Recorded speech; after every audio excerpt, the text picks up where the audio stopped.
Olá, hoje o texto que nós vamos estudar é 1 Timóteo capítulo 2, versículo 5. Vamos tentar entender esse texto dentro do contexto?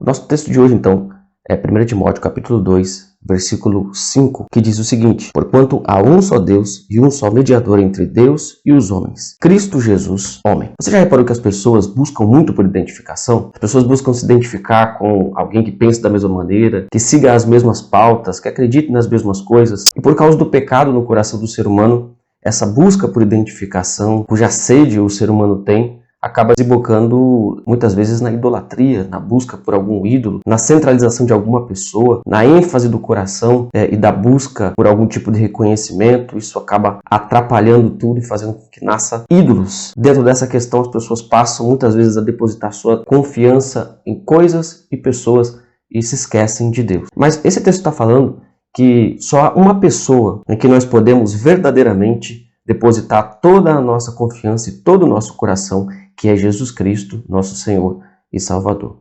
Como que nós podemos entender, então, esse texto dentro do seu contexto? Primeiramente, entendendo um pouco do contexto. No contexto, Paulo está instruindo o seu filho na fé, Timóteo, que era o pastor da igreja de Éfeso. Ele dá várias instruções ali, por isso essa carta é chamada de carta pastoral, porque as instruções que ele dá, apesar de servirem para toda a igreja, são instruções de cunho mais pastoral. É muito interessante essa primeira carta, a segunda carta de Timóteo e Tito. Neste texto aqui, que vai, essa perícope que vai do versículo 1 até o versículo 7 do capítulo 2, Paulo está então instruindo Timóteo para que haja uma ênfase em uma das marcas da igreja no culto público, que é a intercessão. E ele destaca que essa intercessão tem que ser por toda a classe de homens, por todas as pessoas. Obviamente, poderia haver no sentimento de alguns judeus ali, a ideia de que a oração deveria ser somente para os judeus, ou até mesmo diante da perseguição que o império impunha à igreja, o sentimento de que nós não deveríamos orar pelos imperadores, pelas autoridades.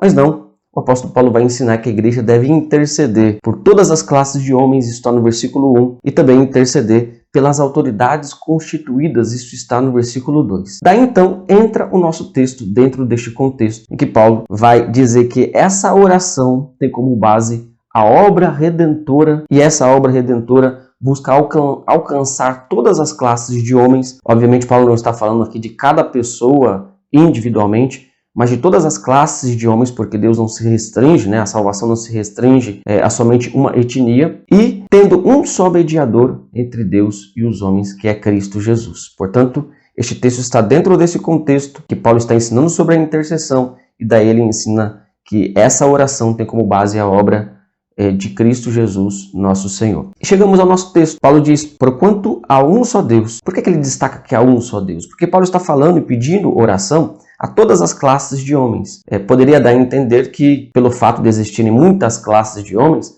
também existem muitos deuses. E esse é, na verdade, o pensamento pagão, de que cada grupo, cada comunidade tem o seu próprio Deus e pede para o seu próprio Deus.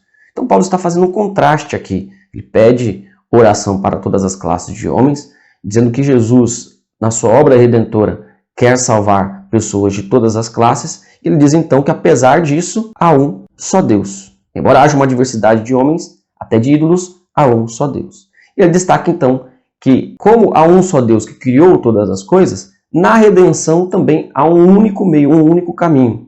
Então na redenção ele destaca que há um só Deus, da criação, e na redenção um só mediador entre Deus e os homens. De igual modo, há um só mediador entre Deus e os homens. E ele vai enfatizar então que esse mediador é Cristo Jesus, e ele diz homem. Ele enfatiza homem, Cristo Jesus, homem. Ele não está de forma nenhuma menosprezando a divindade de Jesus. Afinal de contas, sabemos que em outras partes da Escritura isso está revelado. A pessoa de Jesus Cristo tem uma natureza divina e uma natureza humana. Mas por que ele está aqui citando somente a natureza humana? Porque ele está dando ênfase.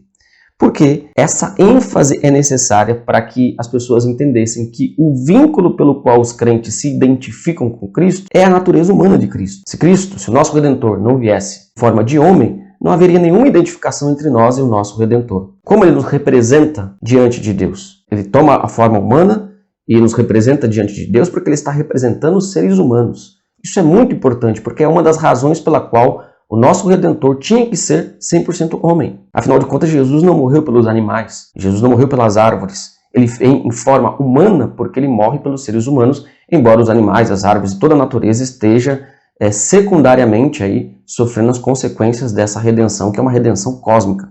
Uma outra razão também é porque a ênfase no ser humano demonstraria que Jesus ele morre por todas as classes de seres humanos, no sentido de que Jesus não faz distinção entre etnias, entre idade, entre classes sociais. Jesus não morreu só pelos ricos, Jesus não morreu só pelos pobres, Jesus não morreu só pelos judeus ou pelos gregos, pelas crianças ou pelos adultos.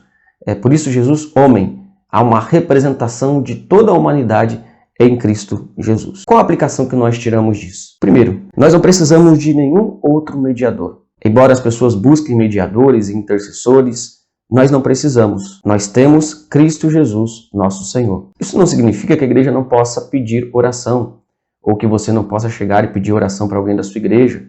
Não, essa oração ela pode ser feita, inclusive nós podemos orar uns pelos outros, mas nós não somos os intercessores no sentido absoluto, porque a Bíblia diz que Jesus é o único intercessor nesse sentido. Por isso nós oramos em nome de Jesus, ou seja, nós oramos entendendo que estamos nos apresentando diante de Deus com base no sacrifício de Jesus Cristo. Por isso está escrito em Romanos 8,34. Quem condenará os filhos de Deus? É Cristo Jesus quem morreu, ou antes quem ressuscitou, o qual está à direita de Deus e intercede por nós. Cristo está à direita de Deus e intercede por nós. Hebreus 7,25 diz: por isso também Cristo pode salvar totalmente os que por ele se achegam a Deus, vivendo sempre para interceder por eles. Então nós não precisamos de outros mediadores. E segunda aplicação, Cristo entende as nossas fraquezas. Sendo ele perfeitamente ser humano, ele entende as nossas dores, só que ele nunca pecou. É isso que vai dizer Hebreus 4,15.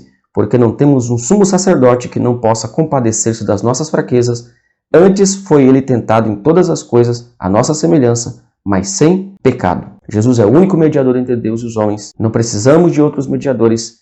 Ele entende as nossas fraquezas. Portanto, ou é Cristo ou não é nada, e esse nada significa a perdição eterna.